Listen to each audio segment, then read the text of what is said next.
Once me and my brother are full, we start telling so many jokes that me and him start crying, laughing, and we make everybody else in the table start laughing, and then Thanksgiving just ends up being over because we laughed for the last hour. And that's usually how our Thanksgivings go once we're done eating and start talking.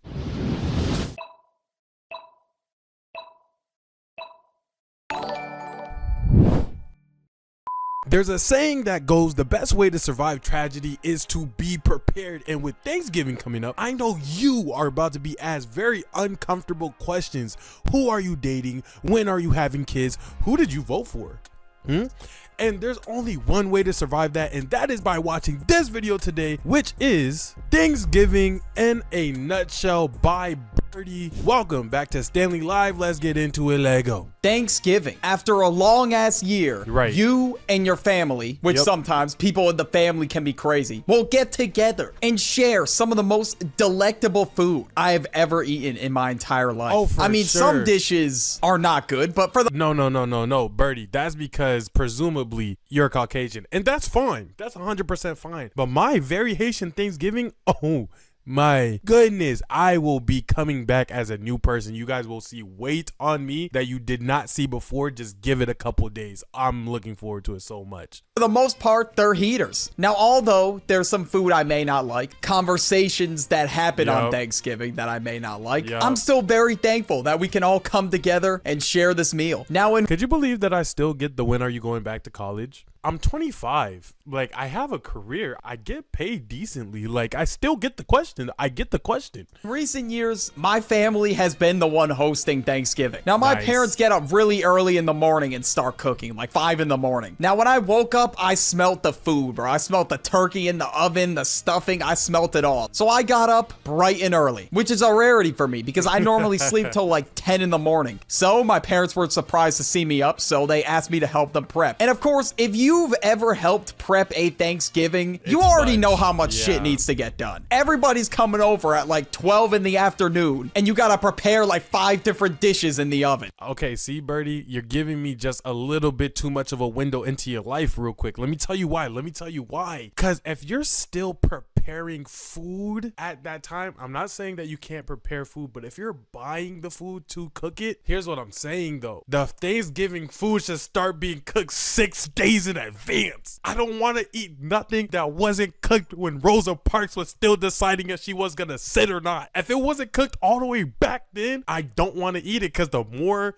you prep, the better it tastes, bro. Give it 13 days before it enters my mouth, bro. It's like fine wine. That's all that I'm saying. So we gotta make this thing happen somehow. We all gotta come together and figure out how the hell we're gonna prepare Thanksgiving in 5 hours. And for the most part on Thanksgiving, you end up seeing some extended relative you have not seen since you were like 5 years old. Well, at least for me, the years my family didn't host. Just to be reminded, he seen me naked, by the way. Thanksgiving. But you get the point though. Everything has to be in order. You have to prep to feed a whole village in like 5 hours, so it is very hard to host. And when I get ready for Thanksgiving, I put on my toughest fit, bro. I gotta make sure I look presentable for the family. And of course, I hit the shower. I don't want to smell like ass. So I hop out the shower, smelling fresh, and get ready for the hours of small talk I'm gonna have to put up with. Now, small talk isn't really the worst thing in the world. It's just very awkward at times. But obviously, it's something you need to know how to do. It's something you gotta be able to do to navigate conversations. Obviously, in the moment, I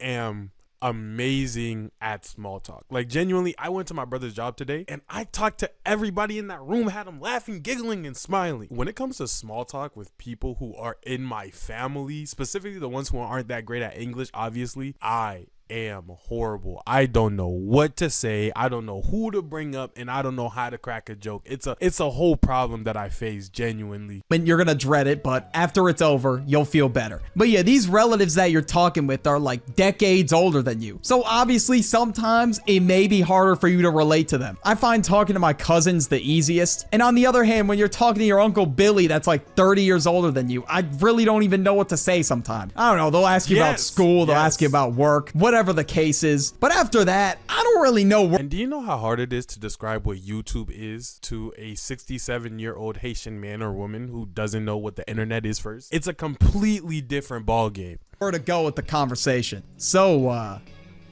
That weather's been crazy lately. And of course, there's definitely some topics that I do not want to talk to my Uncle Billy about. So I definitely prefer the awkward small talk over those crazy ass topics I don't want to get into. But sometimes we talk about sports, you know. Hey, Birdie, tell your Uncle Billy I'm a great guy. I pay my taxes. I don't steal. Like, tell Billy I'm cool, bruh. That in common. We'll throw on some of the football games, and you'll hear some F-bombs get thrown around because your Uncle Billy decide to throw in some parlays. Even if they're stupid as fuck, sometimes they'll still place the bet. Like, yeah, the Titans are gonna win a game. They're not even playing on Thanksgiving, but you get the point. So for the most part, that's usually what I spend my Thanksgiving doing. You know, after the awkward small talk, we throw on some football. We just watch the games and wait for some food. There's only so much awkward small talk that I can do. Now, I don't know if any of you actually, like, threw the football around on Thanksgiving, but that is something that I used to do every single year. I'll just run. I want to.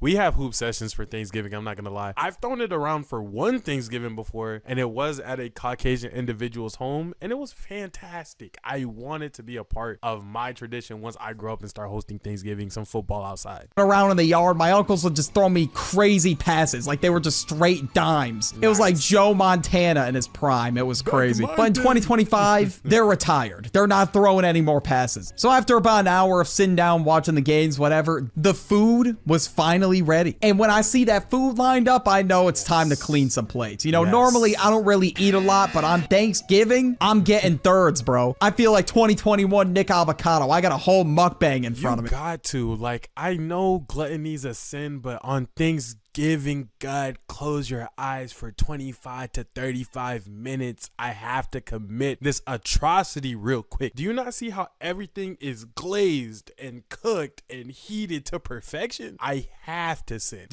I'm sorry. I apologize. Some of you might not even have turkey. Some of you might make a ham or something, or you're like, nah, fuck that. We're ordering a pizza to the door. I mean, most people have turkey, but at the end of the day, it doesn't really matter. The whole point is you're getting together with your family and you're eating. That's it. And of course, when we sit down at the table, before we even start eating, everybody has to share what they're thankful for. And we go around the table. Some people share like a whole heartfelt speech. Other people are like, yeah, so, I'm thankful for food, and I'm thankful for my family, and yeah, I do the same shit. I'm not even gonna lie. Hey, and I'm not gonna lie, if you guys weren't a part of my last stream before I came out here, as you guys could obviously tell, I'm not home right now. I'm back home for the holidays with my parents and with my family, and then I'm gonna be back home afterwards. I share some words inside of the Discord and inside of the Stanley Twitch stream. No plug, you don't have to follow, but I was just letting you guys know, genuinely, I'm so thankful for you guys. As you guys have seen, the channel has been doing well relatively these past couple of months, and not only that, but beforehand, you guys have given me so much strength to make these videos, and you guys genuinely appreciate them. So I wanted to tell you right now, if you didn't get to see it on the Stanley Live channel or on the Stanley VOD channel, I appreciate you so much. I am so thankful for you, and I'm not talking to some figurative mental idea of a person. You, like, actually you who are watching this video, the you who likes the videos, the you who comments sometimes, the you who just remembers to check like, oh, did Stanley drop a video today? Like, genuinely you. So thank you so much. I appreciate it, and I know it seems like just the start or the beginning, but you guys have already changed my life so much for the better, and I'll forever be thankful for that. So thank you. I love you.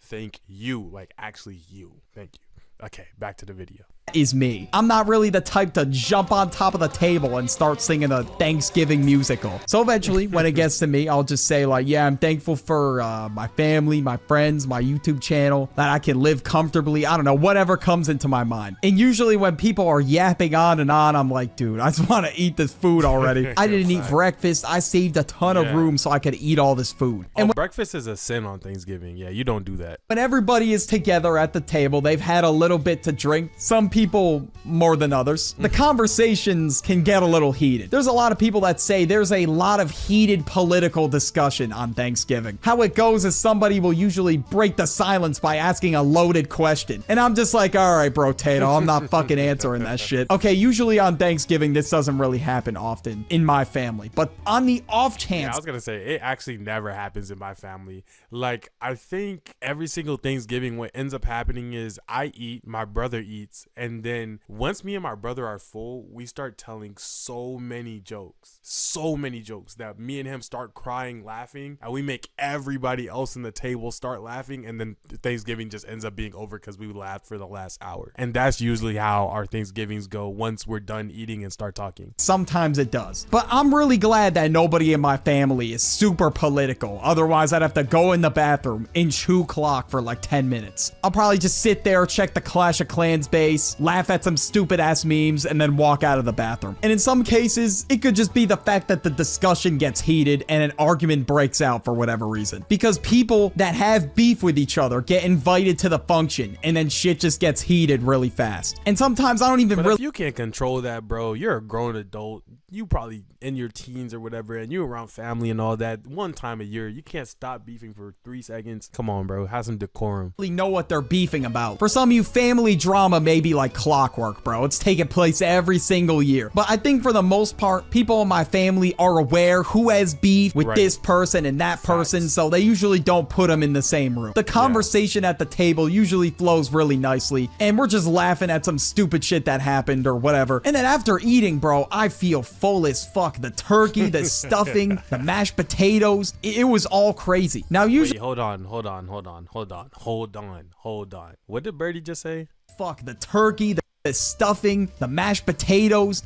Burdie, there's no way in hell you just said turkey, stuffing, and mashed potatoes, and you didn't say macaroni. That is weird. Nah, I'm gonna call Burdie after this. This is horrible. No, Burdie, this is bad PR for you. There's no way, because now in my mind, you just put stuffing over mac. There's no way I have to call it. No, there's no way. There's no way. Not my homie, bro. Not my homie. It was all crazy. Now, usually there's like one family member that wants me to try their dish. They're like, yo, you gotta try this dish. I already had like a couple plates of food at this point. So I go up, get a third plate, and I put the food that they wanted me to try on it. In some cases, I don't like it. And I feel so terrible. I don't want to sit there and be like, yeah, your food's garbage. Okay, I'm not going to say that, obviously, but you get the point. Usually it's some crazy dish I've never heard of, and it's just not for me. I see why other people like it. You know, they're a great cook, but I'll just sit there and I'll be like, yeah, this is really good. Or if I know I won't like it, I'm like,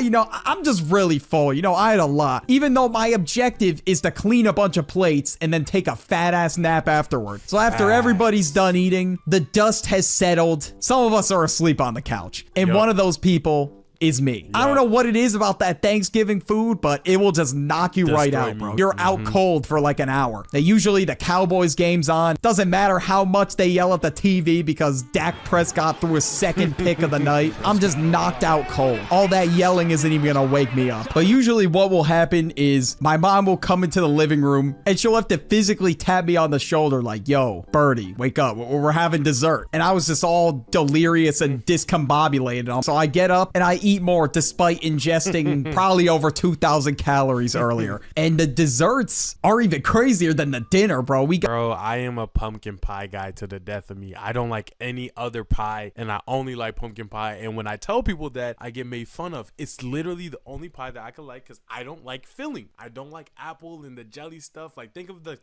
I'm more of like a substance kind of guy, a texture kind of guy. So I don't like jelly, I don't like jams, I don't like gooey things. Pumpkin pie is the only thing that's not gooey and pie and delicious, and I'm the only person who likes it, and I always get judged.